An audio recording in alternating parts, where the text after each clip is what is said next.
I am nervous and excited to have a conversation with our dear friend Rupert. And for those of us who don't know Rupert, you're missing out.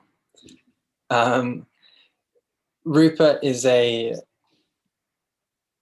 would say, an artist at bringing the depth, the deepest depths of understanding that run through all the different religious and spiritual traditions.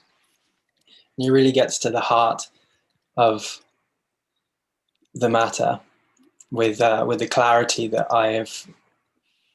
have not seen elsewhere, and has been tremendously life-giving and a great guide for me. So I think we're going to start with, can everybody hear me fine? Because I know the connection is, can you hear me fine? Just thumbs up, great. So Rupert, I wanted to start by asking you a question.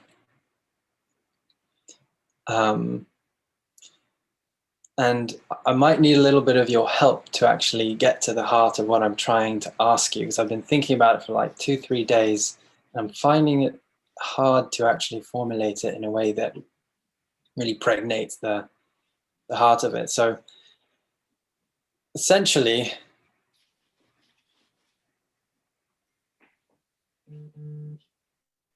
what do we do with, what's the relationship between our humanity and what it means to be a human being, and our human condition and the limitations of that characterize our experience?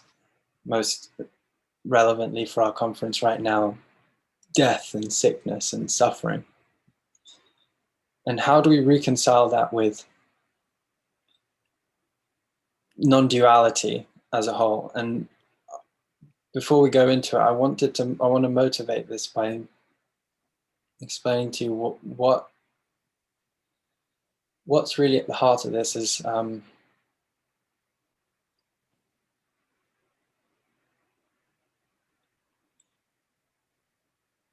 we all know, many of us who know you and know the teaching, we're used to seeing you speak on the impersonal essence of our being, and the teaching seems to point us away from the person and the personal aspects of what it means to be a human being, and what it means to live when we're not practicing self-inquiry or sitting on our cushion.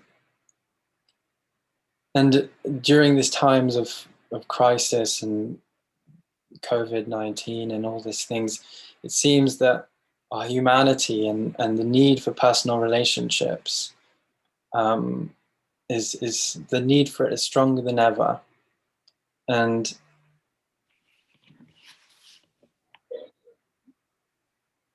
And so I personally would like to get some insight into not just Rupert, the non-dual teacher and the voice for our shared impersonal nature, but so like Rupert the human. And I remember when we were at Sand 2 years ago, when we were speaking with one of the other sages who was from Manchester, and you mentioned that you were a Manchester United fan, and I remember you made the joke that when you're in a stadium, when you're in a Manchester United stadium or and they're playing against Manchester City, for instance, you don't abide as the open, empty space of awareness. You like sort of you choose to be the person in that moment, I think that's more or less what you said.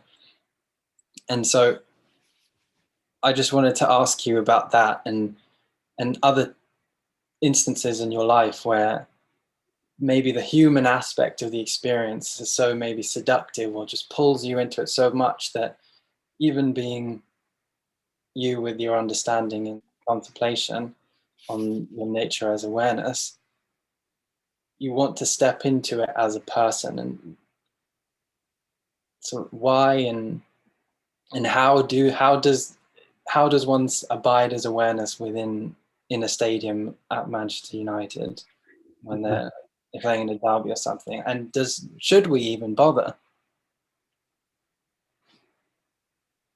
Okay. Well, first of all, hello, Adam and Lisa and Zaya and Maurizio and all of the Sand team and everyone gathered here together. It's lovely, as always, to be with you. So, Adam, your question. We could talk for an hour just about this, so I hope you don't have too many other questions lined up. So your question is, in essence, the relationship between the very ordinary human being or person and the recognition of our essential being or nature as impersonal, infinite awareness, and the apparent dichotomy between how do these two relate? What is the relationship between them? And you said in part of your introduction, Adam, you said a phrase or a line, something to this effect, that the teachings tend to turn away from the personal, the human experience. Many, if not all of us on this, attending this meeting, will be familiar with the approach.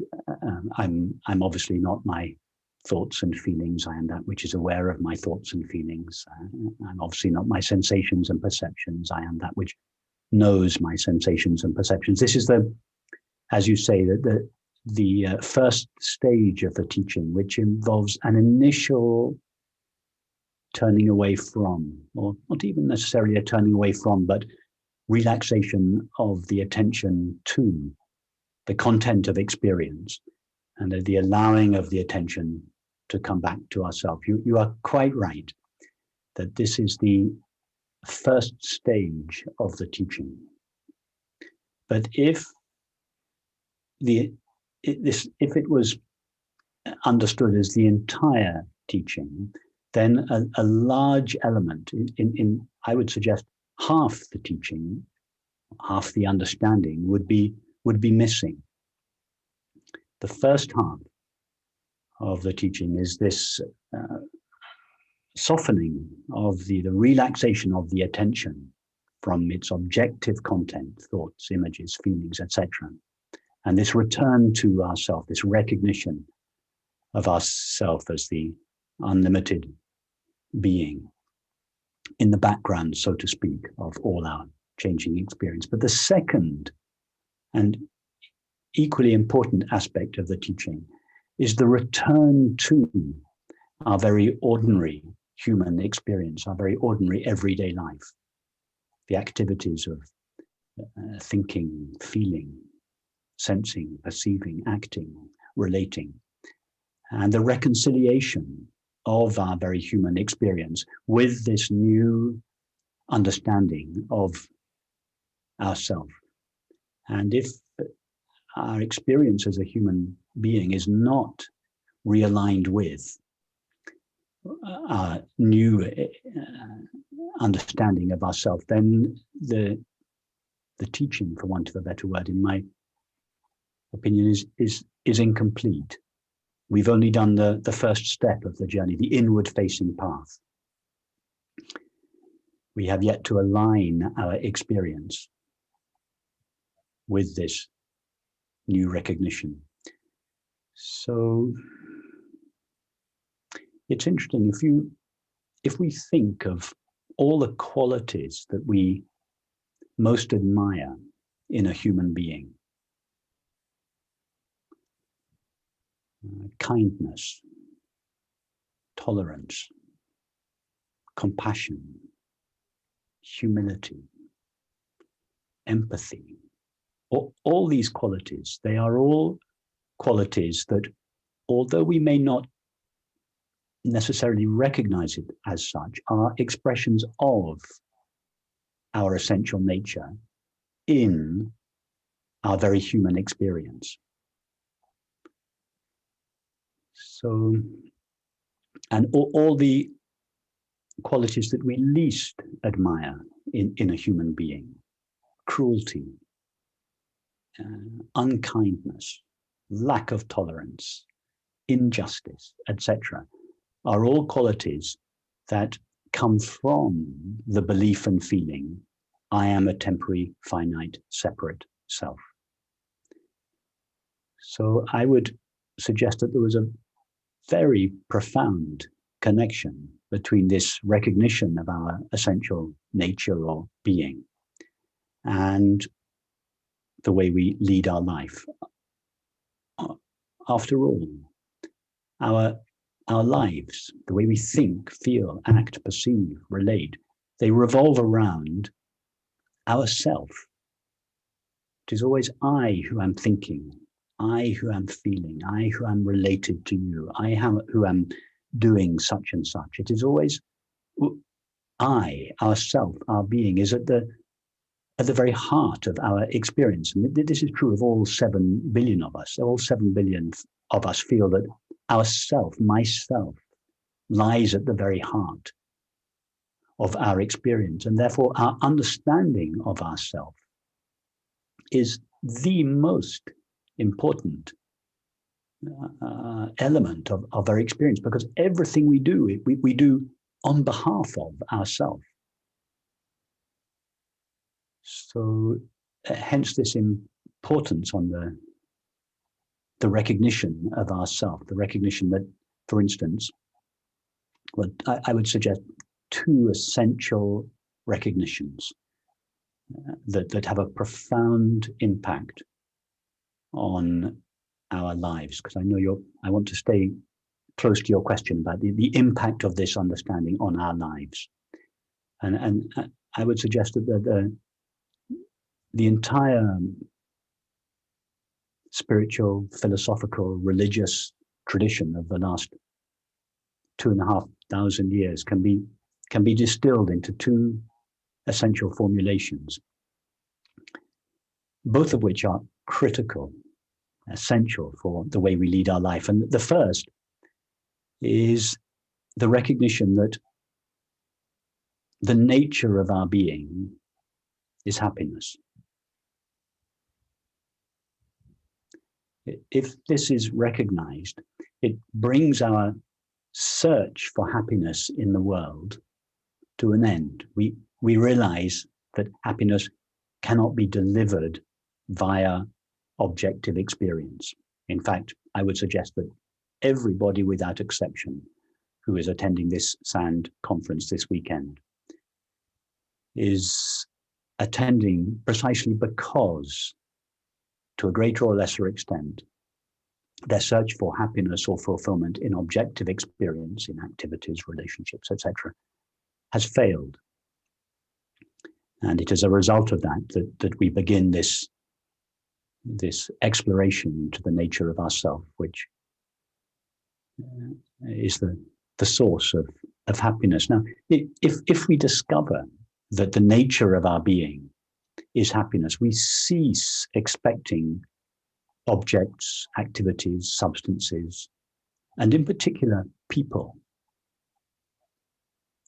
to provide happiness for us. And as a result, we relieve our friends, and this is particularly pertinent for anyone in a long-term relationship, we relieve our intimate partners of the impossible task or demand of producing happiness for us. Why do most intimate relationships fail? Because we feel that the other ceases to behave in a way that is consistent with our view of what we need for happiness. So this understanding, this first understanding, that the understanding that happiness is the nature of our being, has a profound impact on our relationships, be they ordinary friendships or intimate relationships. We cease expecting the world, and in particular other people, to produce happiness for us. To expect another person to produce happiness for us is a recipe for misery. Well, that is the first real difference that this understanding makes to our everyday life. And the second could be formulated in this way. If the first could be formulated simply that the nature of being is happiness, the second, I would suggest, and this relates to experience of the world. The second is that our being is shared.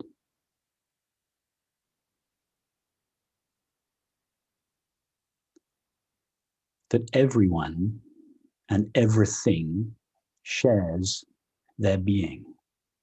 Imagine what kind of a world we would live in if everybody understood and felt that their being was not similar to, but identical with the being of all other people, all animals, and all things. How would we treat each other? How would we treat animals? How would we treat nature if we felt that what we were doing to the apparent other, we were not metaphorically, but literally doing to ourselves?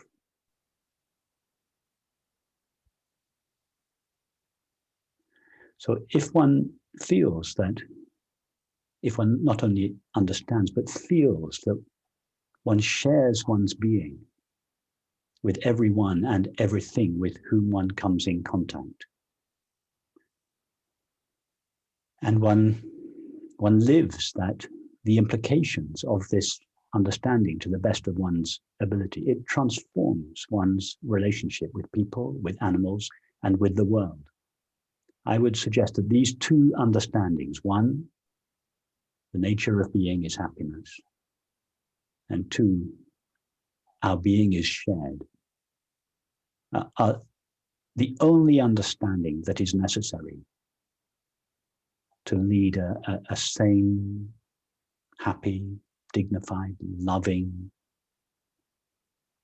life. It would be this understanding, these two understandings would be the foundation of a truly civilized society. No other understanding would be required. So I hope that gives you a sense of how I feel that this perennial understanding, which I have formulated in these two statements, has a very immediate, profound, and tangible effect in our lives.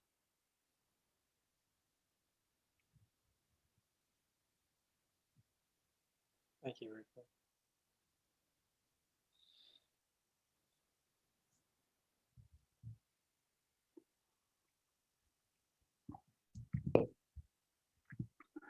So now, in my experience of, and on my journey of recognizing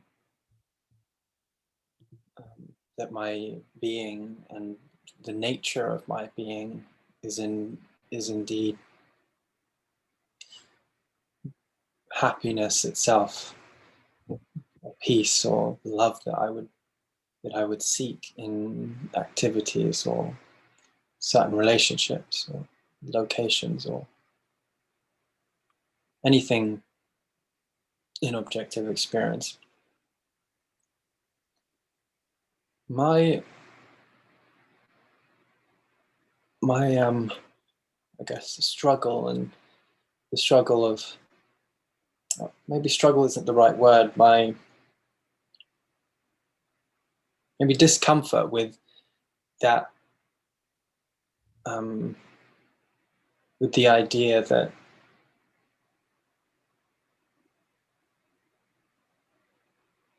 all we need to be to live a flourishing human life is to recognize that our nature, the being, that our essential nature, and that we share that essential nature with everything and everyone else, and that it's just happiness. I think resistance that I've found in me and my peers to that alone, is that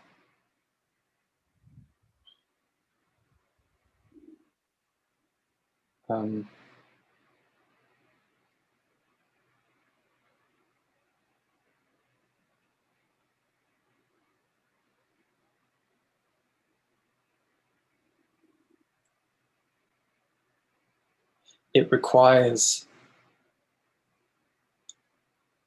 it it requires, in my experience, a sort of mental gymnastics. Like it it requires to understand. It's like I can go and I can go there and understand and apprehend that understanding, encounter that understanding, feel that understanding, but the second half of the teaching that you described, of actually finding a way to allow that understanding to become consistent with the way we move in the world. Adam, you well know the experience of love, yes? Everybody here, everybody in the world knows the experience of love. I would suggest that love is simply the experience of our shared being. That's what the experience of love is, the recognition that we share our being. Love is the way that fact is felt as a human being. Mm-hmm. So what I'm suggesting is not something that requires some mental gymnastics, some clever line of reasoning, some philosophical. I'm talking about something that is natural, familiar, obvious to everyone. Everybody feels love for someone or something. In other words, everyone feels that they are one with or share their being with someone. All I'm suggesting is that we extend that feeling to everyone and everything. Now, and this does not imply that we like everyone. What we like about something is their conditioning, the way they think, the way they feel, the way they act, the way they move, the way they relate, etc. These are qualities that, depending on our own conditioning, we may or may not like in somebody else. We may, for instance, disagree with their ideas. These are the things that determine whether or not we like someone. I'm not talking about liking someone. We are not called to like everyone, but we are called to love everyone.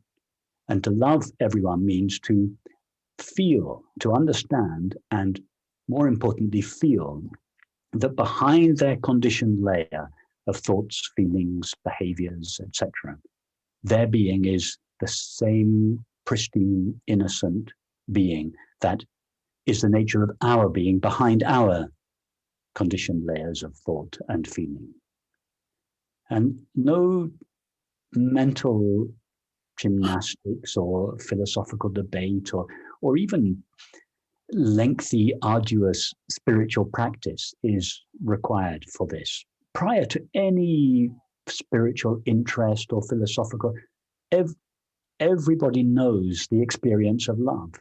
And everybody loves the experience of love. All that is necessary is to extend that love to everyone and everything, and to lead a life as best as we are able in a way that is consistent with that understanding.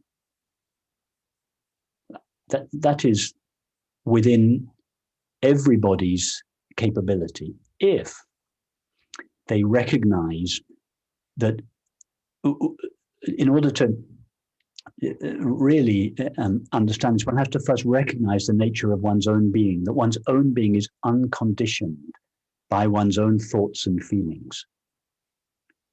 And once we have recognized that, by the same token, we recognize that the being of the other behind their thoughts and feelings is also unconditioned.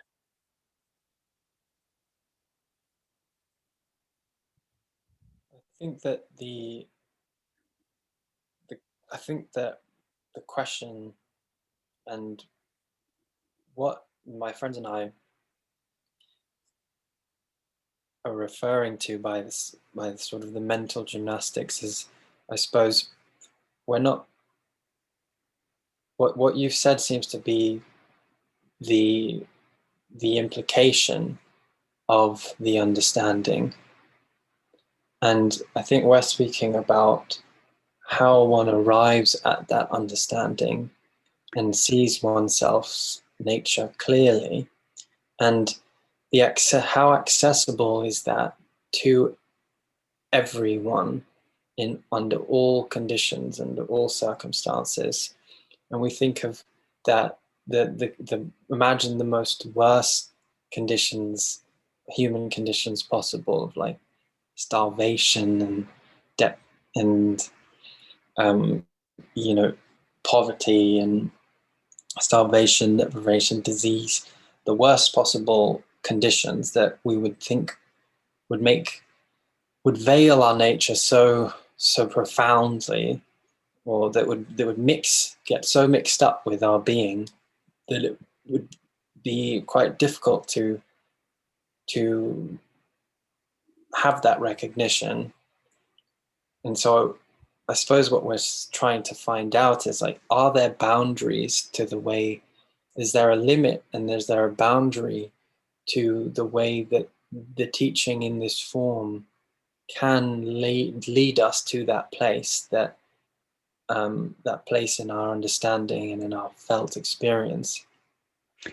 Of course, Adam, to explore these matters, one needs a degree of stability, safety, comfort. Of course, if you're in a war zone fighting for your life on the brink of starvation, then of course that's not the time to be discussing these matters. But that's a very evocative situation. Let's take the experience of most people, the ordinary experience of most people. When I say most people, I say that because I want to include not just those relatively few of us who are interested in spiritual matters or non-dual matters. I mean, take the person on the street who has never heard of non-duality or spiritual matters and has no interest in them.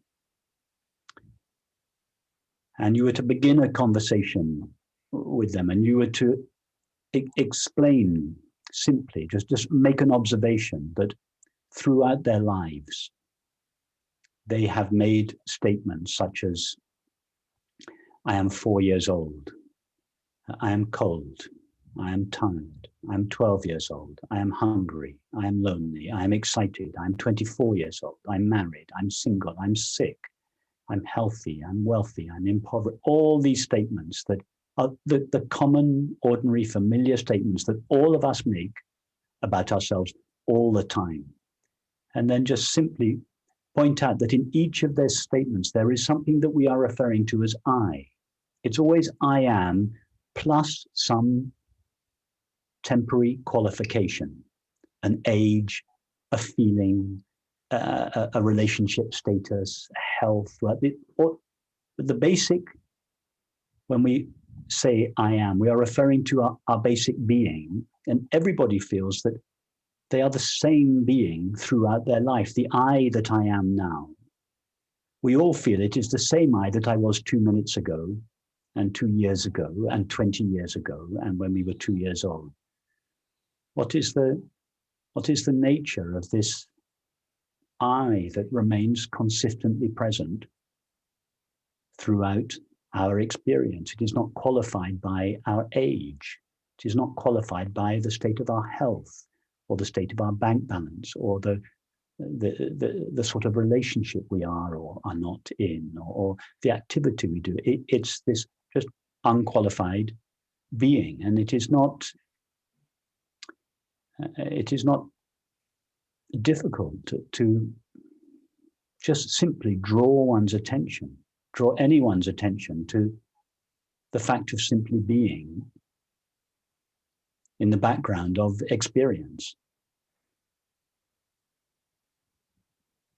Having then drawn attention to this ever-present being in the background of experience, that's the first step. Then the next step is to explore its nature. We then discover that its nature is happiness and love. But that's the first step, in answer to your question, is that in normal circumstances, it is not difficult for anyone to recognize there is something called I. I feel I have been I. I feel I have been myself all my life. I have not always been 4 years old, but I always am. I'm not always depressed, but I always am. I'm not always tired or lonely, but I always am. I'm not always agitated or angry, but I always am, etc. There is this sense, a simple sense, nothing to do with philosophy or spirituality, just the ordinary, intimate, familiar feeling of being myself that accompanies everyone's experience. All that is necessary is to draw attention to that sense of being myself before it is colored or qualified by experience. And that is something for which I think all 7 billion people are capable of simply, easily recognizing.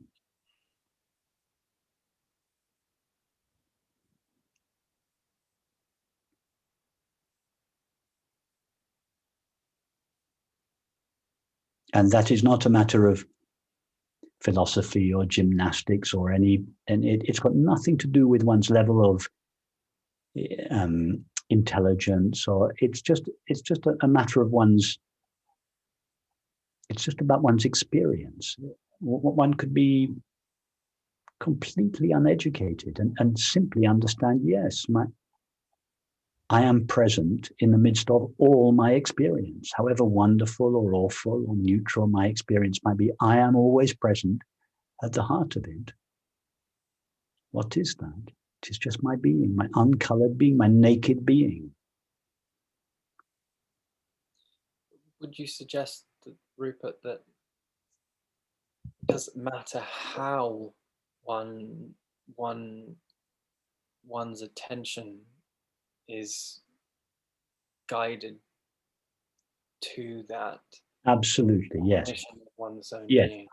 Yes. There are many pathways, and you're absolutely right. I don't think it is important how that recognition takes place. Some people are more philosophically minded. Some people, all sorts of different tendencies and inclinations and interests. And that's why the religious and spiritual and philosophical traditions have elaborated numerous pathways. They're all pathways eventually to the same simple recognition. But the reason why there need to be so many pathways is because there are so many different types of people, different types of questions, different types of resistances, different types of obstacles. So in relation to this, the traditions have elaborated different means to help people to this simple recognition. Yes, absolutely, I agree with you. In fact, I think it's very important. Sorry. What would you suggest?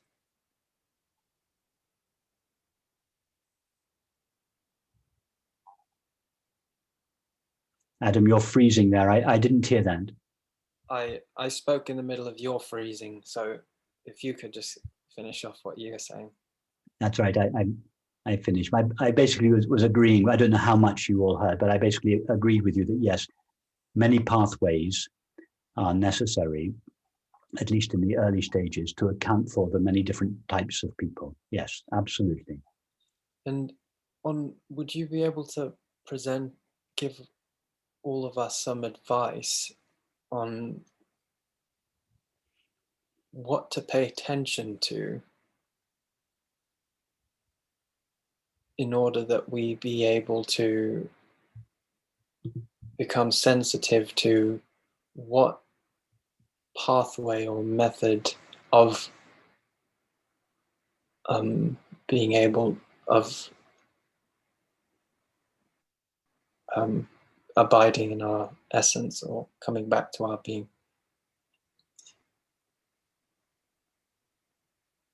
Is there something we can look for, pay attention to, just that would be some sort of anchor to allow to say, yes, this is the way that is going to work for me, at least at this stage? Yes. Okay.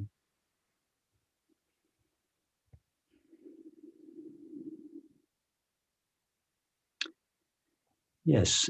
When we begin to, as I said earlier, when we begin to suspect that objective experience, objects, substances, activities, relationships, cannot produce for us the happiness for which we long, the peace or the happiness or the joy for which we long, we begin to explore other avenues. And it's very easy these days. You don't have to walk 50 miles to the next door village or mountain to hear about a possible approach. You can do the same research on the internet. So it's very easy these days to explore the different ways, the different methods, and how to recognize whether or not a particular approach is right for you. Ideally, the approach should, this is one way of telling. Ideally, the approach should satisfy both one's heart and one's mind. If it just satisfied one's mind, if the approach sort of philosophically made sense, but left one rather cold, then that would be an indication that that approach would not reach into the very heart of yourself. If, on the other hand, there was some emotional response, there was some heart response to the approach, and yet it contradicted, something in your mind flagged up and said, no, don't go there, then I would recommend also listening to that. Many people who have had a heart response to a teacher or a teaching and have become deeply involved with them, only to find several years later, after much abuse, that it was not what they were hoping for, acknowledge that right at the very beginning, there was something in their mind that said, no, don't go there. But because of the heart response, the genuine heart response, we override that cautionary note from the mind. And we go, so for this reason, the ideal would be ask yourself, if you're beginning to embark on an approach, does this satisfy my intelligence, my desire for truth, as well as my longing for joy? These are the two approaches, really. We approach this understanding either with a desire to know the truth or because we long for happiness or joy. So ideally, an approach should satisfy both our desire for truth and our longing for joy or happiness. That would be the ideal. Yes. Okay. Thank you for that, Rupert. I can definitely resonate with that. I think that expresses a little bit why I've sort of taken a vacation from Advaita this last year or so from your formulations of this understanding, and sort of balanced it more with exploring some more in Christian mysticism and heart-based prayer and things. Yes. Lisa, how much time do we have left before we move into Q&A? Oh, you... Now it's a good time, actually. Now? We have about 25 minutes to take questions from the community, Adam, if we could do that. Well, thanks so much for that conversation, Rupert. Thank you, Adam, for your questions. Lovely to see you again. Yeah, great to see you as well. Okay. Please raise your hand. So maybe we can take questions from the community. Please raise your hand if you would like to speak, or type your question, and we'll bring you. Ideally, we would love to see you and hear your voice. It's always much easier to communicate. To have a live question, yes. Yeah. Yeah. So that's a comment. No, I would like. Okay, Natasha, would you like to come on camera? Natasha Suter. You are muted now. Natasha Suter, right there. We can read the question. Let's take a live question, and Okay. if Natasha would like, if you would like to ask. Can you see me? Can you hear me? Yes. Yes. Yes. Oh, okay. Beautiful. Hi. I didn't expect this, so I just typed in my question. Hi, Natasha. Hi, Rupert. I've been a fan of you for many years now. You've gotten me through a lot of times. I really appreciate you so much. And today I was very happy to see that you were part of this conference, so that we could hear you speak now as well on how we face possible end of our physical being while embracing our endless being. Well, as we face the loss of our physical being, as we face death, or the process of facing death is a process of, for most of us, gradually, occasionally suddenly, but for most of us, gradually losing what we have acquired in life. It's a process of the loss of physical abilities, and often mental faculties, health, fitness, etc. So it's a process of loss, and this can be a source of great suffering for people, as indeed it is for many people, or it can be taken as an opportunity to help us to let go of everything that is not essential to us, and as a result, become increasingly aware of that which is essential to us, namely our being. And that is why some people, as they get older, become more radiant,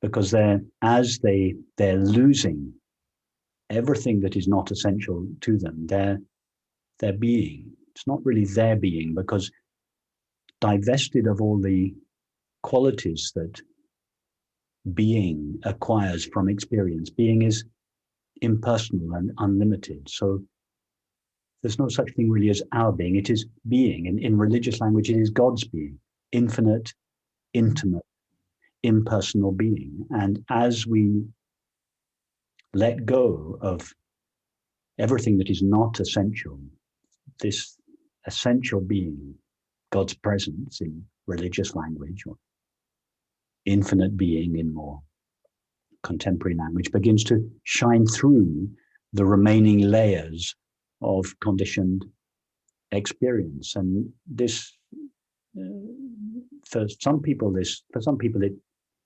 it doesn't happen. For some people, it just happens at the moment of death, sometimes literally a few minutes or a few hours before death. For my father, who died just over a year ago, it happened about a week or so before he died.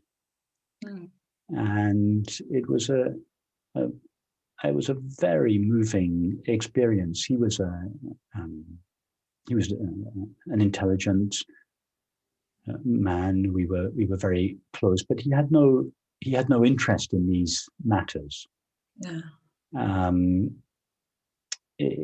But towards as he had a long illness, very, very slowly his faculties were removed from him, and towards the end of his life, about a week or so before he died, us 6 children were all in and out all the time. We were all around him, and he just said one day, "All I feel now is love." He said, "What have I done to deserve this? All I feel now is love."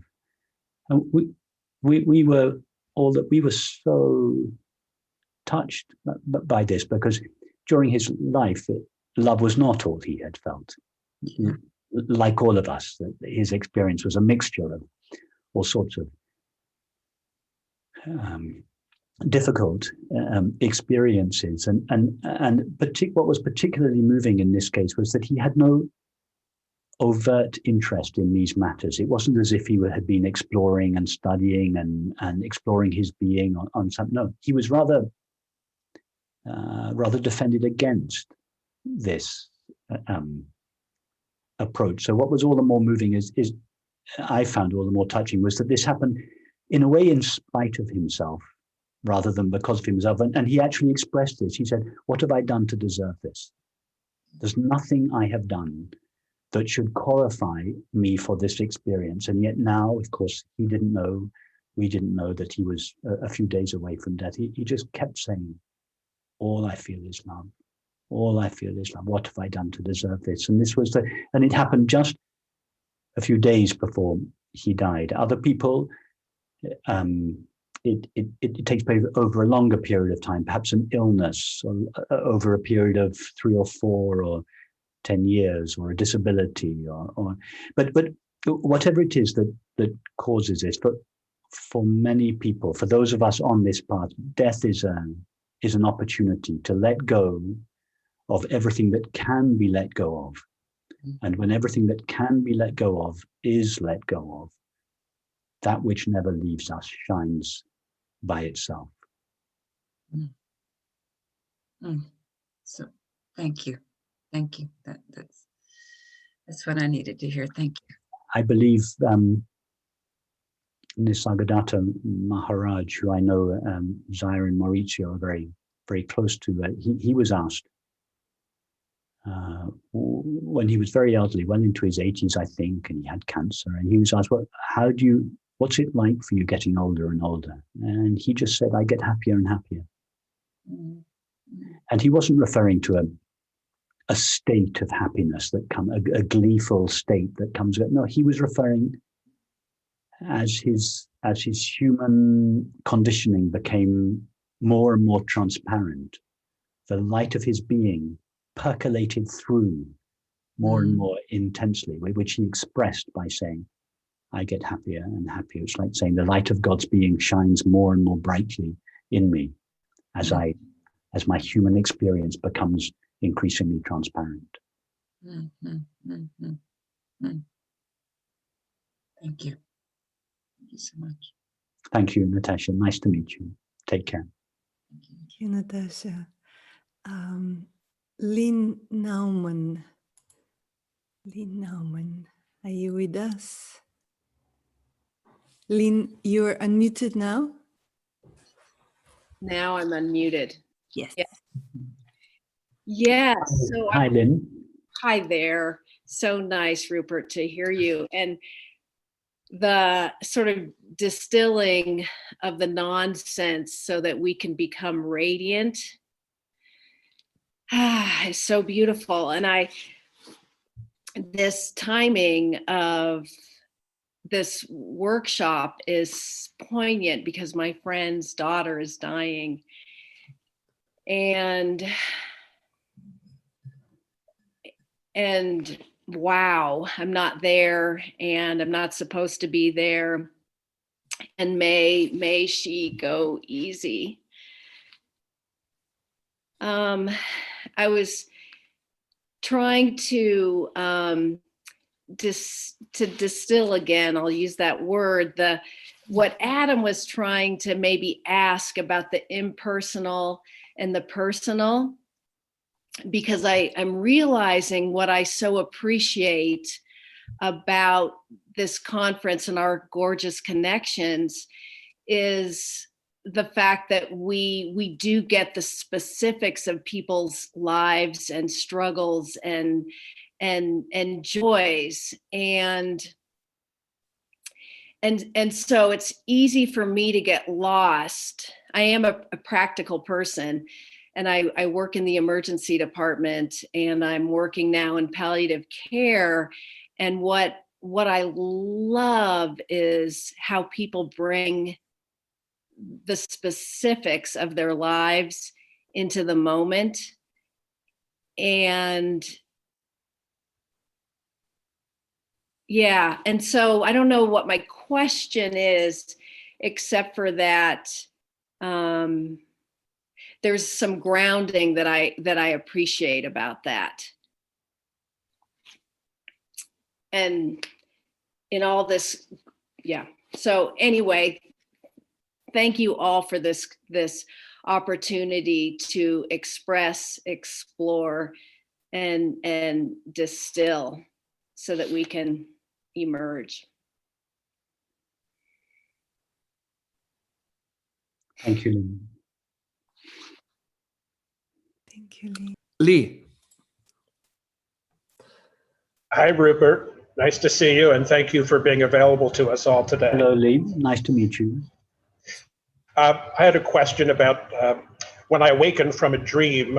I realize, of course, I'm awake. I realize that was a dream, but I seem to be drawn back into the dream and wanting it to play out and going back to being the dream character.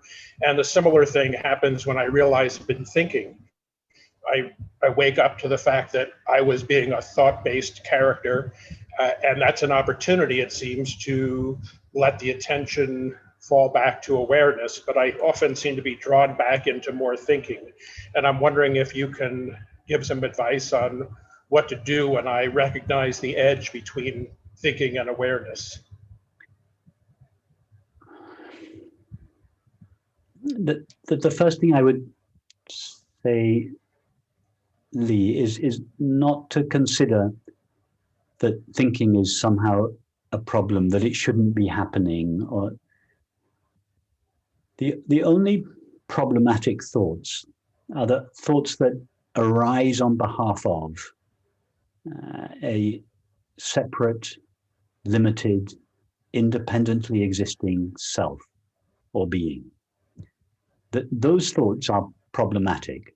They ultimately are the cause of suffering on the inside and conflict on the outside, conflicts between individuals, families, communities, nations. So the only problematic category of thinking are the thoughts that arise on behalf of a separate self or ego. But there are all kinds of thoughts that arise that do not arise in service of the separate self or ego. For instance, your question is a good example. Indeed, all the questions that we've had on this conversation, these are all examples of lines of thinking that have arisen not on behalf of the separate self or ego, but on behalf of truth or happiness or reality. So then there are many other examples of thoughts that arise, for instance, on behalf of the safety or the well-being of the body. These are not problematic thoughts. On the contrary, they are essential thoughts. So don't pit thinking against awareness. It's one or the other. I shouldn't think because it takes me away from awareness. No, you can think and be sure that your thoughts are an expression of, a communication of your deep understanding of yourself as this utterly intimate, but at the same time impersonal, infinite being. And then allow yourself the freedom to think about whatever you want. If you find yourself that's helpful. lost, sorry, if you find let me just add one thing to this. If you find yourself getting lost in repetitive and ultimately useless trains of thinking, you can be almost certain that the purpose of this repetitive or compulsive thinking is to avoid having to face an uncomfortable feeling that lies just behind it. You no longer go to the fridge or the bottle for to avoid your uncomfortable feelings, but instead you use compulsive thinking to escape from having to fully feel them. So if that is the case, if you find yourself getting lost in trains of repetitive and compulsive thinking, then you may want to just pause the train of thought and become aware of the uncomfortable feeling that lies just behind it or underneath it. Because what you're really seeking is not something that lies at the end of a train of thinking. It's something that lies behind or prior to the uncomfortable feeling, which itself generates compulsive thinking.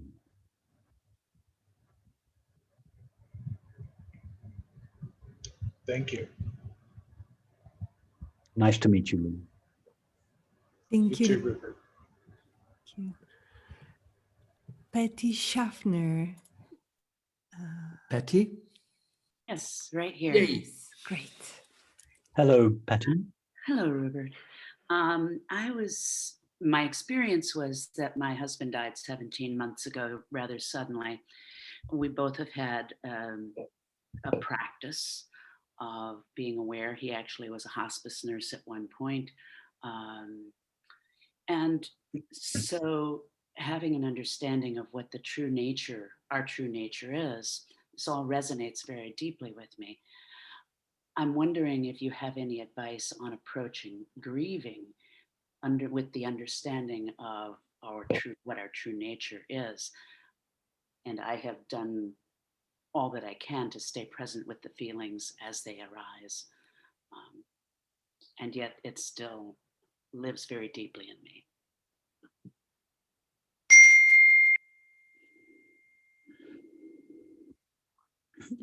I would suggest that you allow the experience of grief to take you to the feeling of love. After all, if there was no love, you would not be grieving. The grieving is an expression of the love you feel for your husband. So allow the grief to take you to that love. Now, what is that love? What do we mean by love? As I suggested when speaking with Adam, love is, I don't really consider love an emotion. It is something much deeper than an emotion, although it can express itself in our emotions. The experience of love is the knowledge, the recognition, the experience of our shared being. In other words, when you allow the grief to take you to the experience of love, what you are really doing is allowing the grief to reveal in your experience the fact that you and your husband share your being, and that being has not gone anywhere. In a way, in a way, it has come closer to you. Because previously there was some part of him, although you loved him while he was alive, you felt your shared being, but part of him was outside of you. Now he lives entirely inside you, as yourself, as your being. So the place to find your husband is in your being, as your being. That's where he is. In fact, he was always there. But now, because he's no longer there in physical form, there is a loss of physical form, hence the arising of grief. Allow the grief not to take you towards the memory of his form, but to take you in the opposite direction, to the love that you shared and indeed share. Allow it to take you back to your being. That's where to find your husband. Thank you. That resonates very deeply and reflects the experience that I've been having.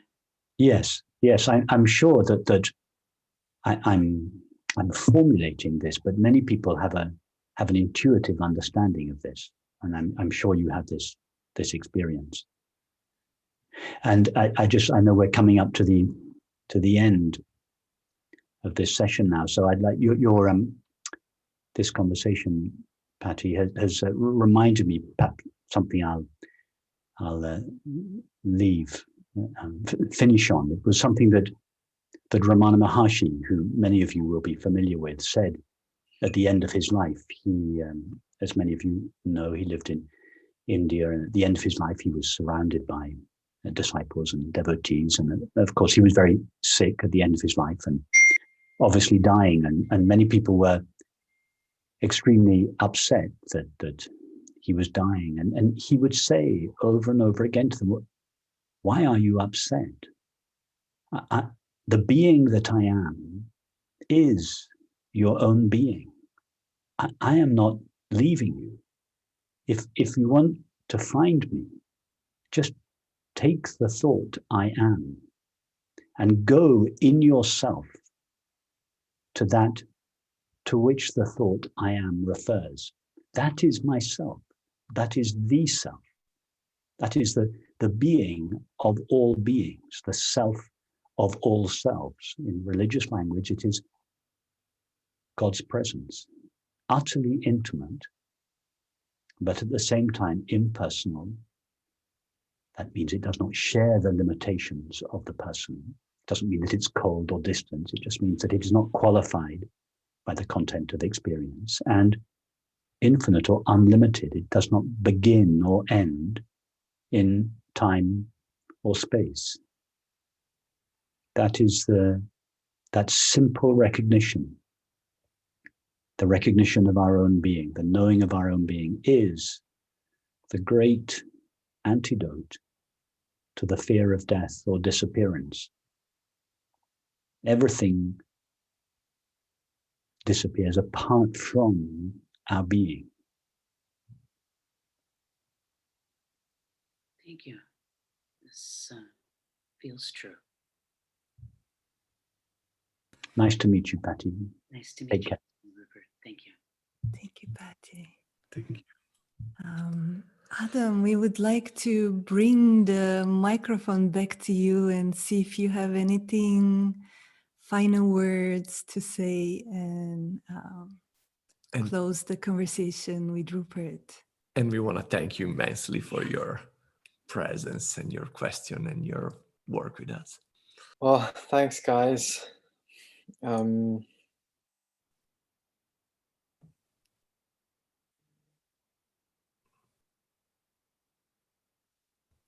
I don't think I have anything specific to say, really. I just want to thank both of you and the whole team and everyone that's behind the scenes to make this possible, and Rupert for engaging in a great conversation. And it makes me want to come over to Oxford and just like pick your brain for 3 days straight. Are you in London now, Adam? I am, yes. Well, government guidelines prevent you from traveling to Oxford at the moment, but as soon as government guidelines are lifted, you're more than welcome to jump on a train. You're very welcome. It'd be lovely to see you. Great. Beautiful. Beautiful. Thank you, Adam, for your beautiful questions. It was so beautiful to stay with you and allow the questions to emerge like so naturally from your heart and from your... It's a true inquiry that we were able to witness with you. So thank you for that. And thank you, Rupert, for jumping on yet another send improvisational. Not at all. Thank you for asking me. It's always a pleasure to be part of the Sand family. So thank you.